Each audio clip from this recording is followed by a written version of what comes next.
नमस्कार दोस्तों।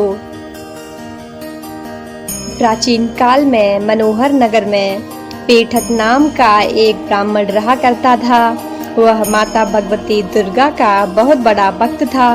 उसकी एक बहुत ही सुंदर कन्या थी जो संपूर्ण सद्गुणों से युक्त थी। उस कन्या का नाम सुमति था और वह अपनी सहेलियों के साथ खेलती हुई इस प्रकार बढ़ने लगी जैसे कि चंद्रमा की कली बढ़ती है। उसके पिता प्रतिदिन माँ दुर्गा की पूजा करके हवन किया करते थे और उस समय वो भी वहाँ उपस्थित होकर अपने पिता के साथ पूजा करती। एक दिन सुमति अपनी सहेलियों के साथ खेल में लग गई और भगवती के पूजन में उपस्थित नहीं हो पाई। उसके पिता को अपनी पुत्री की ऐसी असहाय सावधानी देखकर बहुत क्रोध आया और उन्होंने अपनी पुत्री से कहा, अरे दुष्ट पुत्री, आज तूने भगवती का पूजन नहीं किया, इस कारण मैं किसी कुष्ठ रोगी या दरिद्र के साथ तेरा विवाह करूंगा। अपने पिता का ऐसा वचन सुनकर सुमति को बहुत दुख हुआ और उसने अपने पिता से कहा, हे पिता, मैं आपकी ही कन्या हूँ और सब तरह से आपके अधीन हूँ। जैसी आपकी इच्छा हो वैसा ही करो। आप चाहे मेरा विवाह किसी से भी कर दो, पर होगा वही जो मेरे भाग्य में लिखा है। मेरा अटल विश्वास है कि हम जैसा कर्म करते हैं हमें उसी के अनुसार फल मिलता है, क्योंकि कर्म करना मनुष्य के अधीन है और फल देना ईश्वर के अधीन है। अपनी कन्या की इस प्रकार के वचन सुनकर ब्राह्मण ने गुस्से में अपनी कन्या का विवाह एक कुष्ठ रोगी के साथ कर दिया और वह बहुत क्रोधित होकर अपनी पुत्री से कहने लगा, हे पुत्री, अपने कर्म का फल भोगो और देखते हैं तुम अपने भाग्य के भरोसे रहकर क्या कर पाती हो। पिता के ऐसे कड़वे वचन सुनकर सुमति के मन में विचार आने लगा कि मेरा बहुत दुर्भाग्य है कि मुझे ऐसा पति मिला। इस तरह अपने दुख का विचार करती हुई वह कन्या अपने पति के साथ वन में चली गई और उन्होंने उस वन में वह रात बहुत ही कष्ट से बिताई। उस गरीब बालिका की ऐसी दशा देखकर माता भगवती उसके पूर्व पुण्य कर्मों से प्रभावित होकर प्रकट हो गईं और उन्होंने सुमति से कहा, मैं तुझसे बहुत प्रसन्न हूँ, तुम मुझसे जो चाहे वरदान मांग सकती हो। भगवती दुर्गा का ऐसा पूजन सुनकर सुमति ने कहा, आप कौन हैं? वह मुझे बताएं। यह सुनकर भगवती देवी ने कहा, वह मैं आदि शक्ति भगवती हूँ, मैं ही ब्रह्म विद्या हूँ और सरस्वती हूँ।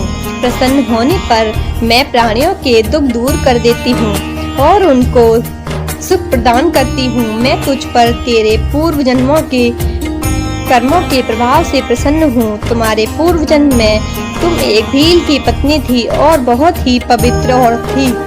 एक दिन तेरे पति निषाद ने चोरी की। चोरी करने के कारण तुम दोनों को सिपाहियों ने पकड़ लिया और ले जाकर जेल खाने में कैद कर दिया। तुम लोगों ने तो और तुम्हारे पति को तो भोजन भी नहीं दिया।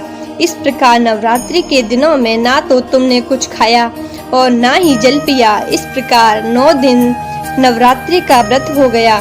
हे ब्राह्मणी, उन दिनों में जो व्रत हुआ, इस व्रत के प्रभाव से मैं प्रसन्न होकर मैं तुम्हें मनवांछित वर देती हूँ। तुम्हारी जो इच्छा हो मांग लो।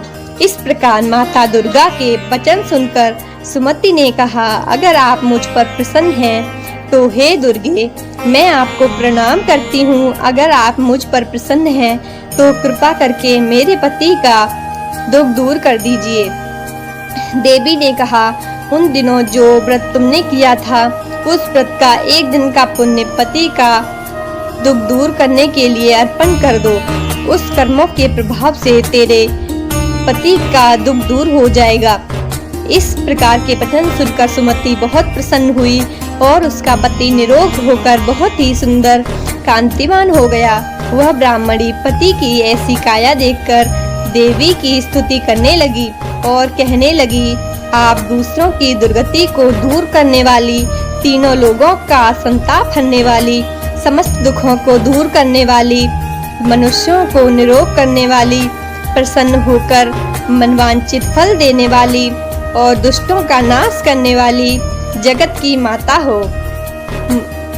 मुझ निरपराध अपला पर एक पुष्टि मनुष्य के साथ जो विवाह हुआ था और मेरे पिता ने घर से निकाल दिया था, वह मैं अपने पिता के तिरस्कार से वन में घूम रही हूँ, मेरा उद्धार किया है। हे देवी, मैं आपको प्रणाम करती हूँ, आप मेरी रक्षा करना। सुमति की ऐसी स्तुति सुनकर देवी बहुत प्रसन्न हुई और उन्होंने उसको अति बुद्धिमान, धनवान, कीर्तिमान और जितेंद्रिय पुत्र शीघ्र उत्पन्न होगा ऐसा वर दिया। तो इस प्रकार देवी भगवती ने सुमति पर कृपा करी। जैसी कृपा माता ने उस पर करी, ऐसी कृपा सब पर बनाए रखना। जय माता दुर्गा।